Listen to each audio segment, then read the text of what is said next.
Lunchbox Friday edition. Get through the rest of this half a day and the weekend's here. I get to sleep in tomorrow and Sunday. It will be nice, won't it? Okay, let me go over the food and then we'll talk. We'll do it that way.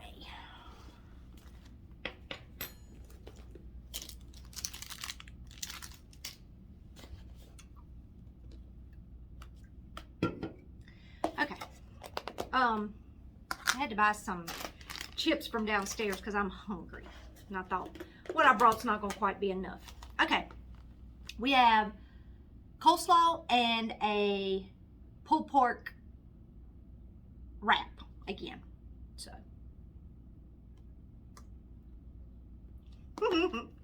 Alright. So I need to get you caught up with everything. I think, yeah, I don't know yet. I'm still thinking. I'm thinking about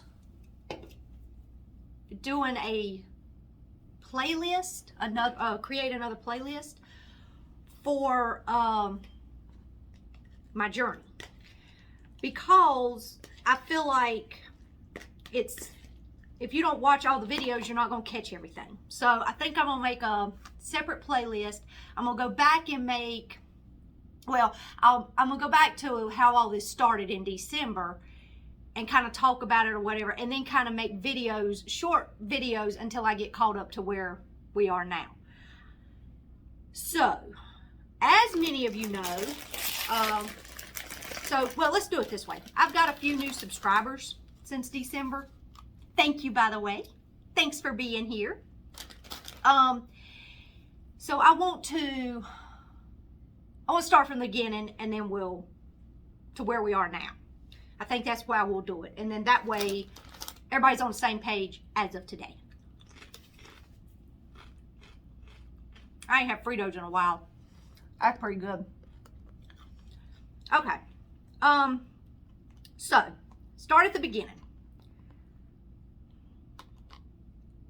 December 9th, I went for a yearly OBGYN appointment.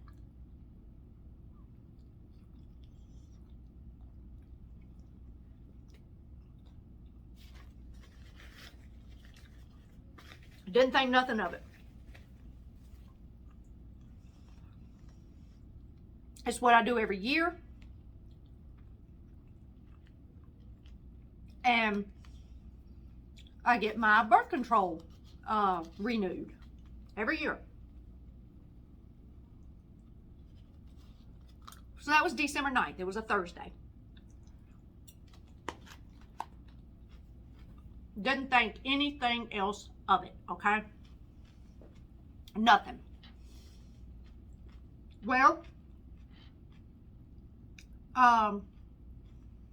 let's see, so it's a Tuesday, so it should have been December 21st, 22nd, something around in there. Should have been the 21st. That's going to bug me till I know. Let me look it up. And do I have a calendar? No. Let me look. I want to say, this really isn't that important, but my brain's gonna be concentrating on that till I get it. 21. Okay, so it was 21st. Okay, so it's Tuesday, December 21st. Okay. I get a phone call. Well, I'm at work, so I'll pick it up. And Kristen had a basketball game that evening.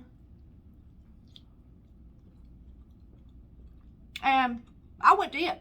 I didn't pay no attention to my phone whatsoever. Left the game, got home. I think we got something to eat. And I realized I had a voicemail. A missed call and a voicemail. No, well, what is this? Because it was a number that I don't have saved. And if I don't have the number saved, you're not getting picked up. Because back in December, it was a ton of robocalls. Ton of them, getting them all the time. And I really thought that's what it was when I ignored it. So, I listened to the voicemail. Well, it was a lady at the OBGYN office, and she just asked me to give her a call.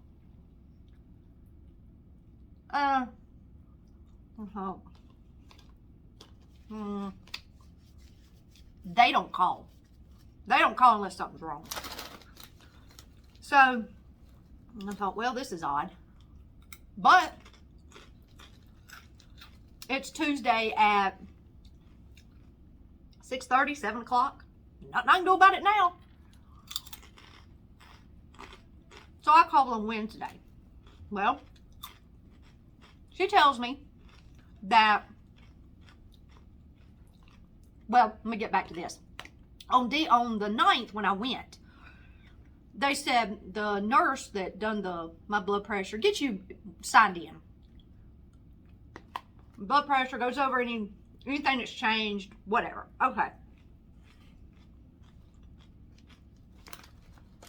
She said, you haven't had a pap smear since 2017. Right? Because my last one was 2012. In 2012, the doctor told me, this will probably more likely come back fine. And it did. I mean, I was always normal.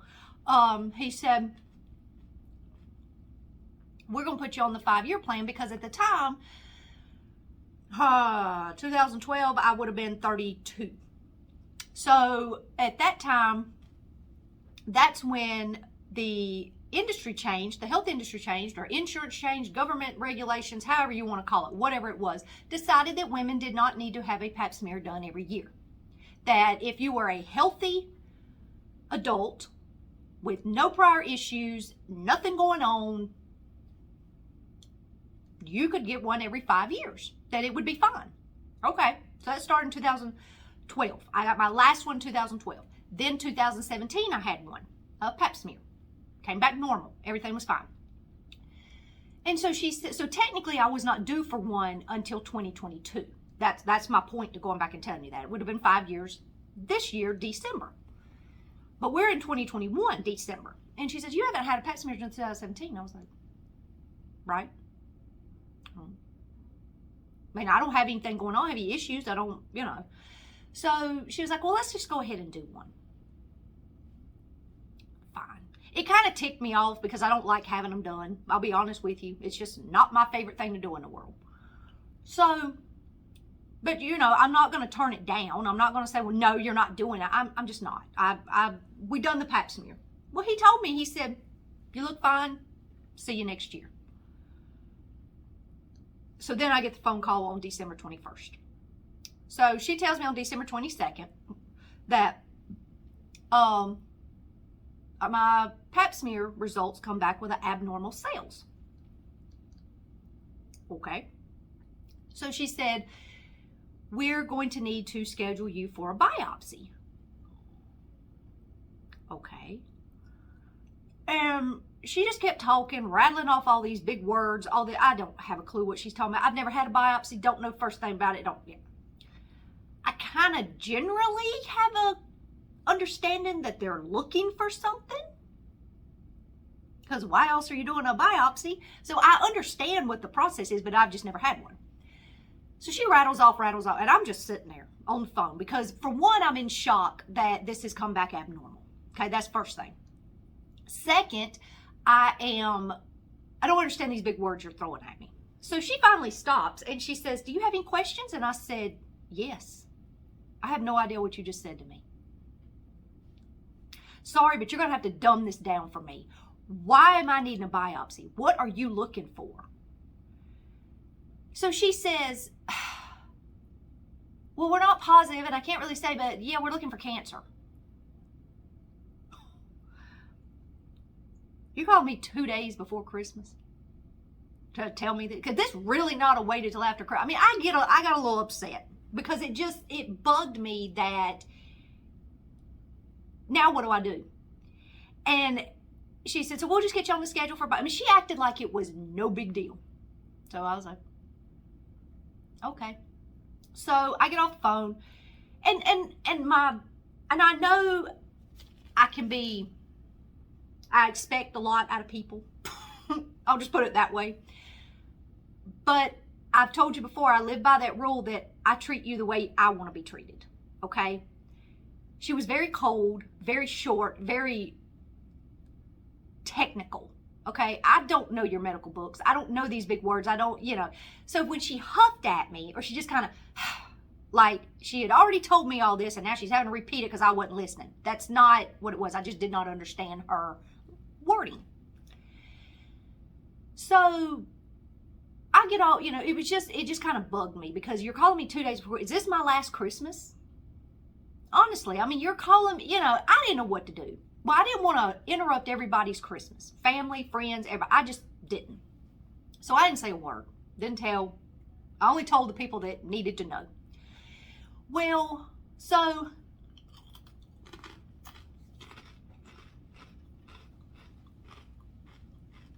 a girl called me back from the front desk that sets up the appointments. And she says, she is very sympathetic. She's just very soft-spoken, by the time I got off the phone with her, I was crying. Because then I knew the girl that I talked to was very cold. Like it's routine, like this is nothing. This girl was just showing sympathy. Like she already knew. And I'm sure, I don't know if she's got my chart sitting there. I don't have a clue. The girl was making an appointment. I really don't know. But her whole demeanor was different. Okay, so like I said, by the time I got off the phone with her with this appointment, I'm bawling my eyes out. Because now, this is set in, right? So, she says, well, she gave me the girl's name, and she said I can just set it. It's not in a hurry. So I thought, well, okay. That made me feel a little better because they're not rushing me in there the very next day to do a biopsy. So, okay, maybe this won't come out. And women have had abnormal pap smears come back regularly. So, and there's been nothing. Once they do the biopsy, you're fine. There's nothing there. So, it's like, okay. So she schedules it for January 18th. Do I have that date right? Haha. Yes, January 18th. At like 2 o'clock. Something like that. Well, we happened to have snow the weekend before. So I had worked from home since I had that appointment that day. It was like, there's no point in me going to the office. I can work longer, get more hours in at home. Because otherwise I gotta drive. So, we go. Well, we get there, and I'm fine. Honest to goodness, y'all, I'm fine.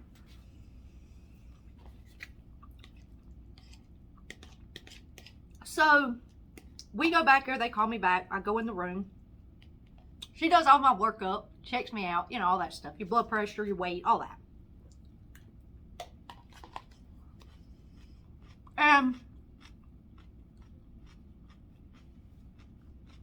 Takes me to this room.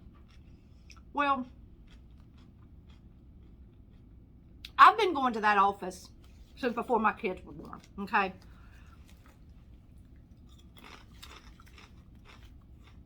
I've been to like 2 or 3 rooms. They all look the same.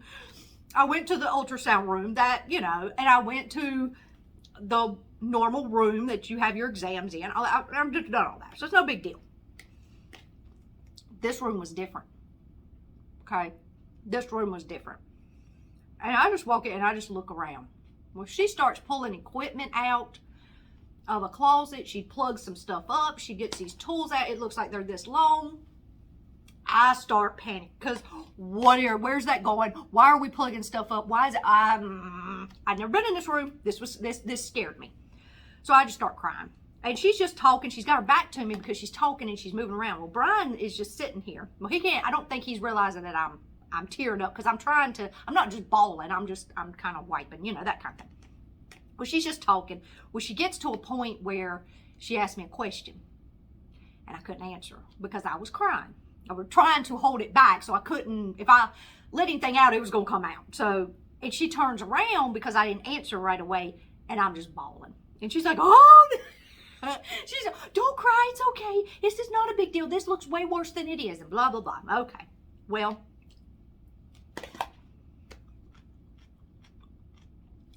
So the doctor comes in and he's like, I hear you're upset, and he starts telling me what's going on. Well, they are looking for, well, what he told me was my pap smear came back with high levels. And the levels is what made them realize something is abnormal. Something's wrong. So he said, so that's why we're doing the biopsy. We're not going to know anything today. We just need to find out what's causing the numbers. It's like, okay. So he tells me that they're looking for cancer cells. I mean, that's what they're looking for. And he tells me I may not find anything today.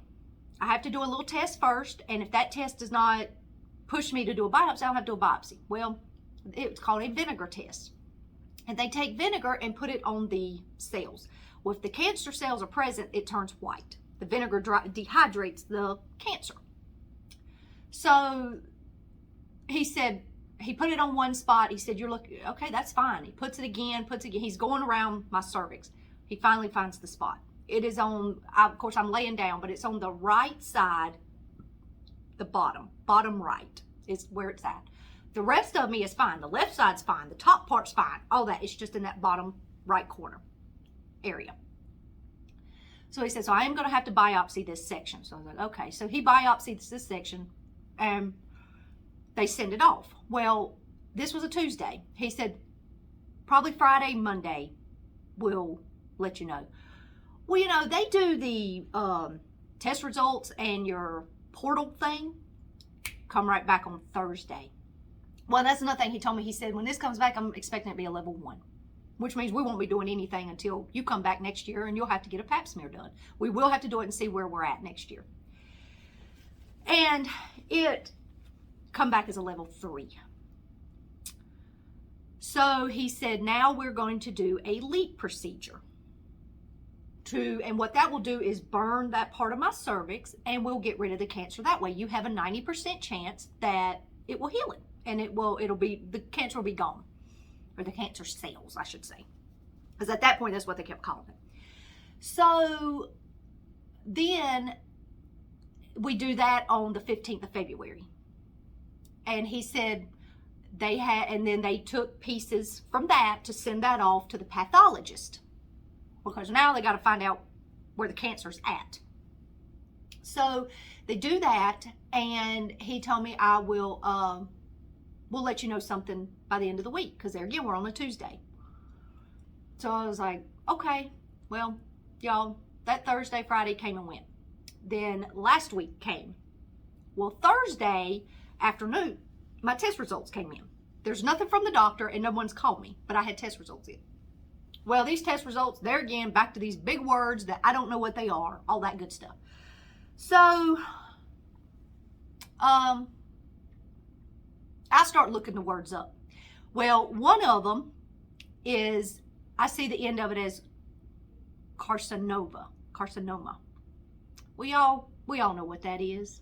I mean, that's the end part of cancer. It's just the word before that, or the phrase before it, the word before it, the part of the word before carcinoma is where it's at. Well, I already knew it was in my cervix, and that was the first word. It was cervical adenocarcinoma is what it said. So I Googled that word. Well, that comes back cervical cancer. Okay, great. but it doesn't have any more information on it. They sent 3 pieces off of my cervix. The one had all this wording with carcinoma stuff, and then the second one had it was benign, nothing was found. The third piece, it said on there that the cancer cells were present, but had not extended, I forget how it worded, something, but meaning it was contained to that piece. It had not spread past the piece. But the first one, the way I took it, it was past what they had cut, is what that meant. So I've waited. Well, this past Wednesday, 2 days ago, I'm gonna try and hurry up. We're at 20 minutes already. He says, he calls me, the doctor calls. And he said, I want to tell you what's going on. We did get your test results back, and I'm sure you've seen them. I said, well, yeah, I saw when I went to my portal. I was like, but it's big words. I don't really know what it means. So he said, okay. Let me tell you what it means. So he rattles it off, you know, the cervical endocarcinoma. I hope I'm saying that right. I could be butchering that, y'all, and I'm sorry if I am. But anyway, he said the cancer has spread to the second layer of your cervix. It's not just the first layer that the LEEP can handle. So when we done the LEEP procedure, it did not get it all. It is deeper into the tissue. He said, so I had to get in touch with an oncologist, and I wanted to get the best oncologist for you. So we've been waiting because he's the best at this area and he's the busiest. So that's what the wait's been about. And I was like, well, I understand. I mean, because I had already kind of knew. I could tell by the way that test result. I'm not a doctor by any means, but you can kind of tell when something's not quite right. So I kind of understood. So he said, the plan is right now to do a total hysterectomy, but keep your ovaries. So they would take my uterus and my cervix out. Hopefully be able to leave the ovaries, which will keep me from having to be on a hormone replacement for the rest of my life, all that stuff. But we're waiting on the oncologist to determine if I will have to have treatment after the hysterectomy. And that's where we are right now. Still waiting on the phone call from that to determine. And I understand, I mean, I want them to make, and here's the thing, I'm split down the middle. I want to hurry up and know, but the flip side to it is I want them to make sure they're doing it the best way this can be. You know, because I want to have this done. If I have to have treatment, I have to have treatment, but we're done with it. And I can go on and live the rest of my life out. You know, so I'm kind of torn with it. Yeah, I want to know, but the other side of me, it's like, as long as they're still researching it, you know, or however you want to say it. So that's where we are now. That's why I did not make a video yesterday on Thursday, because I was really concerned that if I put this video on, well, I'm going to get a phone call in the middle of it and it's not going to make any sense. And at the time, I really didn't know anymore. But we still are waiting on the phone call. So, but like I said, I'm pretty sure I'm at 23 minutes. Okay, let me hurry up. I'm pretty sure that I'm going to make a playlist, like I said, of a couple short videos going back through all of this, and that way it can be a playlist out there. I'm getting this feeling, overwhelming feeling that it's a story for someone. Someone one day will come across this on YouTube and see this, and maybe it'll give them some hope. Maybe it'll make them realize we don't need to go 5 years without pap smears. Because now we have no idea how long this cancer's been in there. We just don't know. They can give me a kind of roundabout, but they are not sure of this at all. So that's kind of scary because I have no symptoms. I have nothing seeming to be wrong. So had God's blessing not intervened and went, you're getting a pap smear in 2021, I'd still be sitting here with cancer growing and not know it, and it's already in the layer 2. And we don't know how far it would have gotten by the end of this year when I would have went back and actually had the 5-year. So I'm hoping that one day they'll see that women don't need to go 5 years. It's just not. There's too much, yeah, okay, I was healthy. Everything was fine. By the time 2017, I was 37 years old. Okay, fine. But things changed. You know, I mean, and things happen. And if your body doesn't give you any indication that anything's wrong, you don't have anything to go by. And that's what's scary about it. Because now it's there. Now we know it's there. And now we got to figure out how to get rid of it. So that's where I'm going to end it today. Because like I said, I have no more information on it. And hopefully they'll call me sometime today. Maybe next week. I don't know. I appreciate him trying to get me the best doctor. And like you said, if you got to wait on the best doctor, you got to wait. You got to give them time. So that's where we are. But that's how I'm going to end it. Because I just don't have anything else about it. So I hope y'all have a great Friday. I hope you have a great weekend. And I guess that's it. I will see y'all on Monday. Okay? And until then, take care. Keep me in your prayers if you don't mind. Just lift me up. It'll be all right. Appreciate it. But y'all have a good weekend. May the peace of the Lord be with you until I see you again, and take care. And thanks for watching. Bye.